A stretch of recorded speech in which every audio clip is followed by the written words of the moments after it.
Welcome to Created by Design. I'm Linda Eld for all you new viewers, and thank you for joining. So many of you have come online in the last couple of months, and I'm really pleased to see you. So thank you for joining.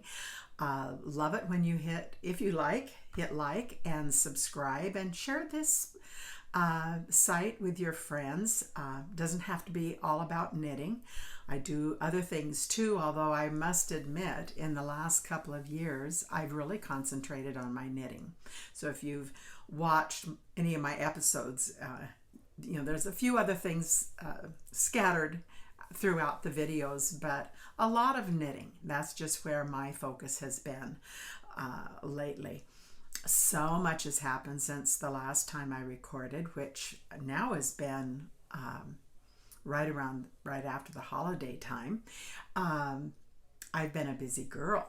Lots of things, new things have happened. One major thing is my sister is moving closer to where I live, so that'll be fun. I'll get her to come back on and share some of her talents. She is quite a quilter and makes wall hangings and pretty incredible, some of the things that she does. And she knits and she crochets, and oh my goodness, she does a lot of things that I don't do. But I'm going to show you one little project. You know, I make these little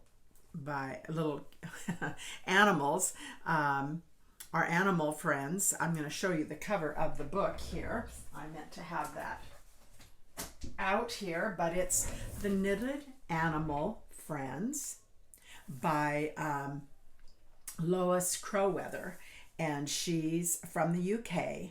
And I had never ever been interested in making little critters before, animals. There's certainly a lot of little dolls and all of that type of thing out there to make and crochet. None of them have ever really caught my eye. And but when I saw her book and her beautiful little animals, I was very intrigued by them. I think because there's a lot of detail. And the one I'm just really finishing up on, sorry for dipping out of the video there, is this little owl. Now I have him all done, except for his feet. Now, still need some shoes, but I've kind of gotten sidetracked.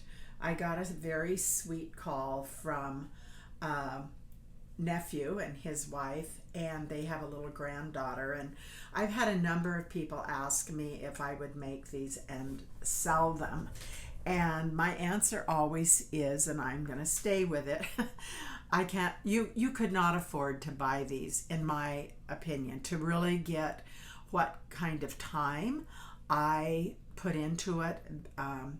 The yarn anymore is, even though I don't use super expensive yarn, it adds up. And so I would have a hard time asking what I really consider would be value of my time.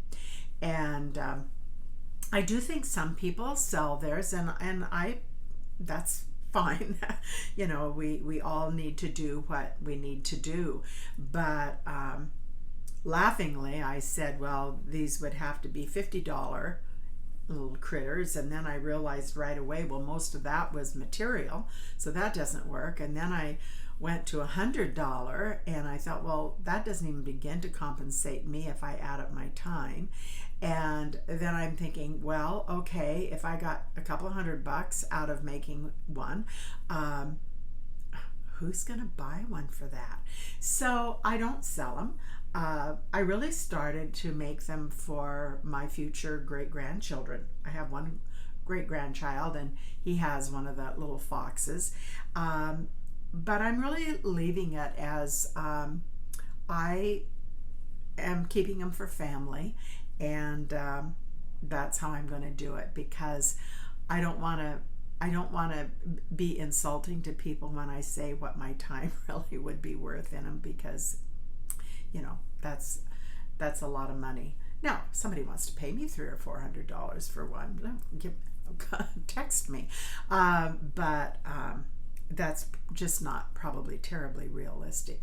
But I enjoy making these, and like I say, I think it's because there's so much detail, and I follow the patterns for the most part as written, but I have done a few things, change up, mainly just to take some shortcuts and make some processes I think easier. But so I get a lot of enjoyment out of making these, and I'll get his little shoes done next. But I got sidetracked, as I started to say. I got this cute little call and wanted to know if I could make an alpaca. I got sidetracked a bit from finishing up the owl, because I did get this call from my nephew, and they were wanting a llama for their little granddaughter. And so I don't have a pattern for a llama, so now I'm in the process of how do I make one of these little critters look like a llama that's kind of a cross between a horse's head and a sheep's head, maybe someplace in there. So that's what I'm working on, but I chose to change up the yarn. I found this really yummy feeling yarn. You can see I've got the legs done, the body is partially done, and I actually have the arms done over here.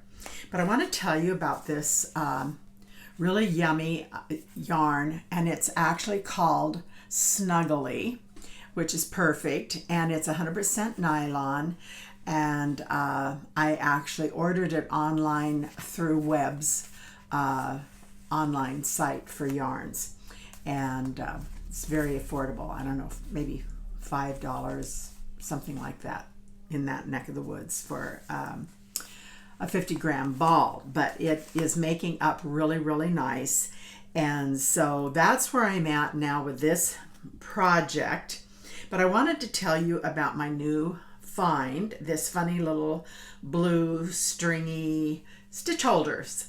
And this is terrific. I've got several other projects on stitch holder like this, and this is just probably I don't know what the product is, but it's bendable, and it's some kind of a plastic product.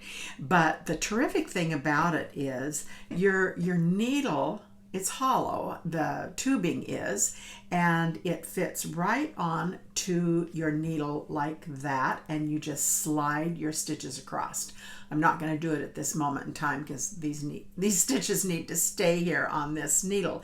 But I got, this is a great, this stuff, this little blue stuff is terrific. The 3 pieces of it come in this little tin from the Woolly Thistle, which is an online store, and I get a lot of yarn from them because that's where I get my Jameson and Smith wool that I knit so much with.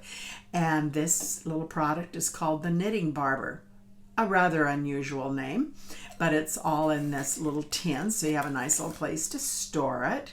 And mine's empty right now because I'm using all 3 pieces of it, but this one piece here is very long. I had the legs on here too because I knitted them up first,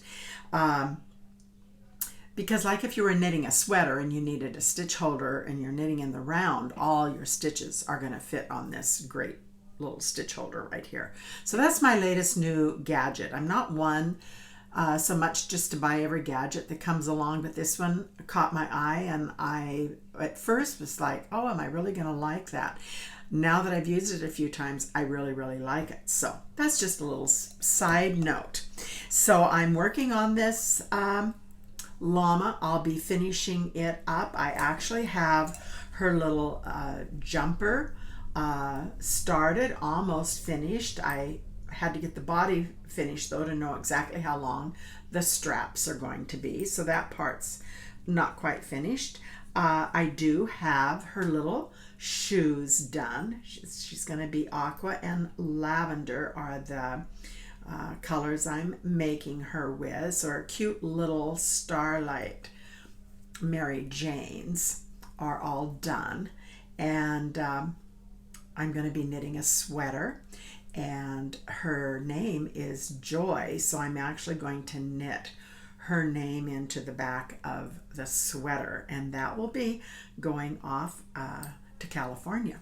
So that's kind of fun knowing who I'm making that for. It's a little family member, but challenging because it's like, let's see how close this llama head comes out. I hope there's enough of a suggestion that it's a llama that she'll be able to recognize it. So I'll keep you posted and take pictures. Also, during this last couple of months, I'll post you a picture of 4 hats my good friend Judy, the other grandma, and I made. I get a little picture text message to me here a few weeks ago from 3 of the grandkids, and said, "Oh, Grandma, we love this hat. Can you make this hat for us?" Well, there was no pattern, and the hat was totally made differently than I had ever made a hat before, and it's what the young people like nowadays, and these are young adults that were asking me to make this hat or these hats. So I did get my friend Judy to help, and we got them accomplished. So I'll show some fun pictures of those hats. They're pretty wild, but it was so much fun because the grandkids asked for it. That's what it was all about. And I thought, well, I'm going to find a way to make those hats because it's something the grandkids are asking for. And my grandkids just don't ask for much. And so when they stepped up and said, "Hey, we like this hat. Can you make it happen?" And sure enough, we did. And that was a lot of fun. I get a lot of joy out of that. And I teased him and said that's my act of kindness for this season. We've been talking a lot at our church about kindness and love. And this is such a hard season we've all been in, and it's like we really can be and have been so isolated, and being fulfilled and feeling like you're touching people's lives. And I don't have that outreach on a big scale, but I do have friends, family, people I come in contact with at the store, and it's so different than what it used to be. We're all experiencing that. But I've really been concentrating on how do we show that kindness. And we really have to have love in our heart to for that kindness to come out in a natural way. And so I've been challenged thinking about that a lot, and just trying to evaluate, where I'm at, who's in my sphere of influence, and how do I show genuine acts of kindness. And there's something very healing about that. And when somebody's done something kind for you, it usually makes a memory in our brain. We remember that, and it's impressing our soul.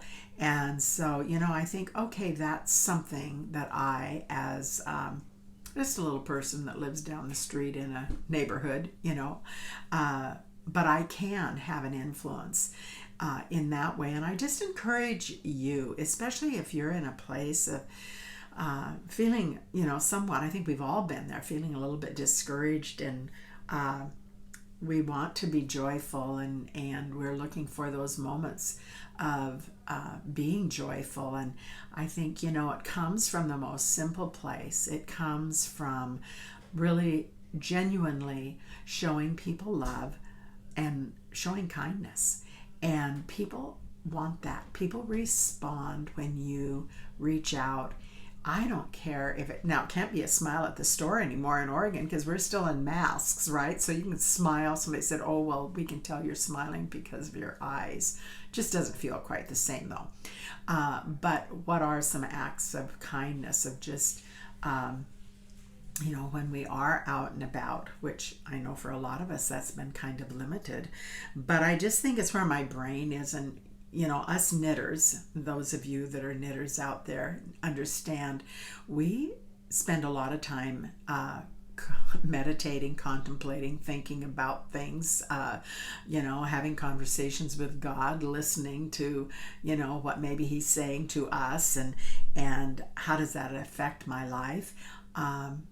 And so I've really thought a lot about, okay, how do I really show kindness in my neighborhood? How can I do that? And I certainly don't have all the answers, but I think when we concentrate on it, we will come up with something for each of us of what we can do in what might seem a small way, but let's face it, it starts here at the grassroots. I can't change what's happening on the national level, and I don't even want to, oh my goodness, there's so many voices going on out there, and it's just like, try to turn some of that off and look at my own individual life and think, okay, what can I do? So that's knitting gives me a lot of time to think about that, and how do I reach out and maybe share something that I have with somebody else. My little videos, that's part of my release, I guess, is sharing with you. Hopefully somebody gets encouraged from listening to some of the videos, and maybe be encouraged to find your creativity and use it as a positive place in your life, and maybe sharing it with somebody else. So I hope that's ways to encourage you. That's part of my heart. I'm going to show you a couple of other projects that I'm still into. I'm still working on socks, so I'm going to show you what that's about. I think I had these started the last time. You'll see my stitch holders again. I have both socks started, and they don't look like much at this point in time, but they're on these cute little blue tubing for holding my stitches, because I needed the needles out of these socks to work on the llama. So that's why these socks are on a stitch holder. But I saved my sock project for when I go knitting with a group of friends. We meet every Wednesday. And we call it Sip and Stitch. And if anybody's in our area and want to join us, you don't have to knit. You can crochet or do some other kind of needlework, or come and visit. But we meet every Wednesday. And so this is a nice small project that I don't have to concentrate a whole lot on. And so I can visit and knit on my socks. This is Exmoor. That's a sheep, but it's Exmoor sock yarn, and I think I'm going to really like it. And this is my first pair out of this yarn. So that project is still going, and I'll get back to it. We've kind of put our knitting group on hold for a few weeks because here in Oregon, our COVID numbers have really been up there, and a number of the gals, including myself, that do meet up for knitting. We're just of that age group that, we're trying to be kind of careful and not expose ourselves unnecessarily. And we've been wearing masks, but honestly, to sit and knit with a mask on and sip coffee or tea is just really kind of not fun. So we've just decided we'll wait till the numbers come back down. So I think the first Wednesday in March is going to be our first get back together. And so I do that during the week. And another thing that I do during the week, just as a side note, I do other things other than knit, is every Thursday I get together with a couple of my friends, and we play a card game called Hand and Foot, and we just have a blast, and we totally enjoy doing it. And it's a silly game, but it's a fun game, and we have a lot of fun with it. So that's what I do on Thursdays. I'm going to show you another project here, and I love doing this. This is all Fair Isle. I'm knitting it in the round. This is going to be a throw. And I took an idea off of Kay Fassett. He's an incredible designer. He's a gentleman in his 80s. He's in the UK. He has made many patterns. He's created a lot of fabric designs. He is an incredible artist, and using all different kinds of fibers and different avenues of creativity. This is a design that's very similar to one that he did. And for me, the pattern is simple, but the joy is about putting the colors together. And I don't have a plan for each segment. I'm kind of building it as I go, but there is a color scheme. And all of the aquas and green tones are in the background, and I'm using the oranges and yellows for the flower part. And beyond that, I just get into my little bins. I'll show them here. If I can do this without tipping them over. So this is my bin of all my yellows and oranges. And then I have another bin here of all my turquoise and greenish tones. And these are all the colors that are in this throw that I'm making. And for me, the fun, creative part is seeing how the colors worked together, what happens when you put certain colors together, and just letting it happen naturally. And I enjoy that a lot. That's very gratifying to me, because you can hold two skeins of yarn excuse me, side by side, but until you actually start getting those worked into the piece and see it as a whole, you don't get the real effect of what that really is going to look like to the eye. I have actually taken some rows back out of this, because after I got some pieces put together, it was like, I really don't care for that. Some I have thought, well, maybe I don't care for it, but I'm going to leave it in there until I get some other colors around it.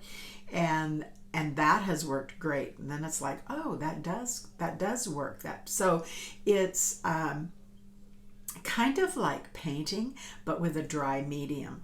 And it's a little slower than painting, because it takes a lot longer to make those stitches. So you don't have an immediate gratification necessarily as to how something is going to work.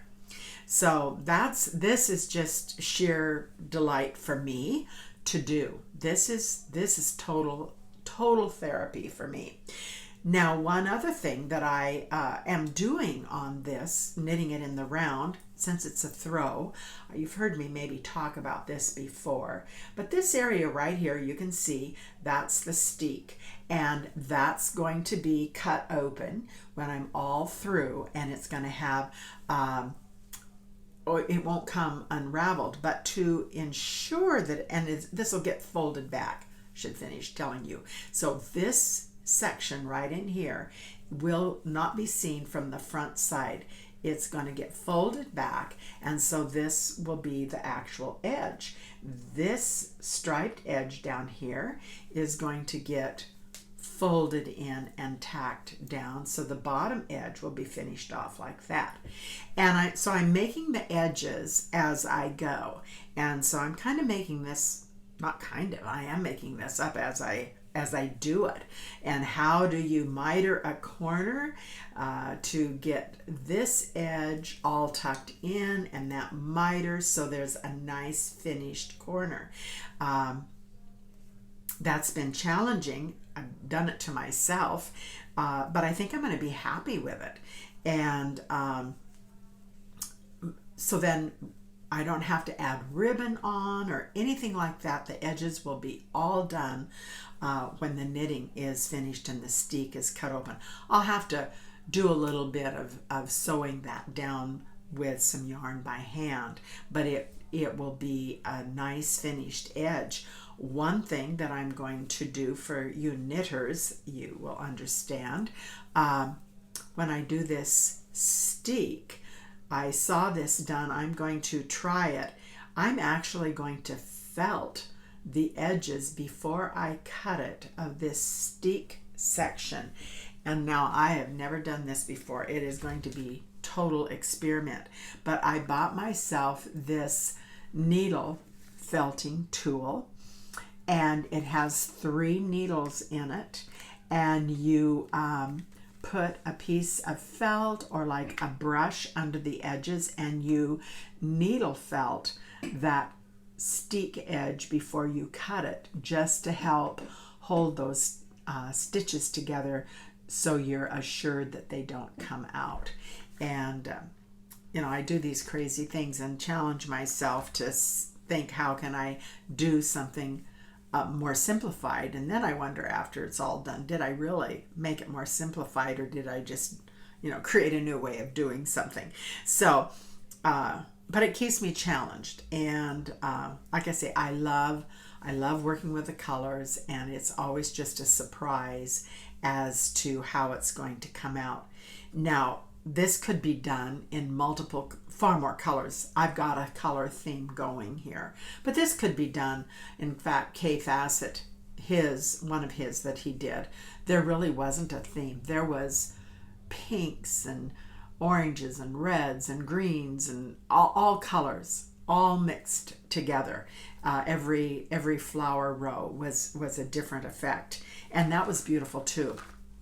I wanted to keep this on somewhat of a theme, and this one, I think you maybe saw last time, is totally done, is completed. It's a gift for my one of my daughters at Christmas time, but I'm very happy with how it turned out, and it's all blocked and just hasn't gone to her house yet, but it will. And so that pretty much wraps up what I've been doing. So I have projects started. I will tell you next time. I've ordered some yarn. Hopefully it will be here to tell you about a whole new way of knitting from Sweden that I have just discovered, learned about, I'm totally intrigued with, and so I'll be sharing that with you on another episode, but I'm waiting for the yarn to come so I can show it to you as a complete package. So thanks for watching. I hope you all are having a good week. It was beautiful here yesterday in Oregon. It's a little drizzly today. Oh, and the other exciting thing is tomorrow we go pick up a new puppy. We lost one of our puppies here a couple months ago. He was 17 years old. He had lived a good long life, but Rusty isn't with us anymore, and our little Kramer dog is pretty lonely. And he's just always used to being with another dog. And so that was just a good excuse for us to get a new little Havanese. So tomorrow we go pick him up. His name is Roy. I named him. Don't ask me why Roy. I just thought it was cute. And so tomorrow I'll have Roy. Next time I'll show you Roy. He's going to be adorable. So we're pretty excited about that. So thank you for watching, and we'll see you next time. Bye now.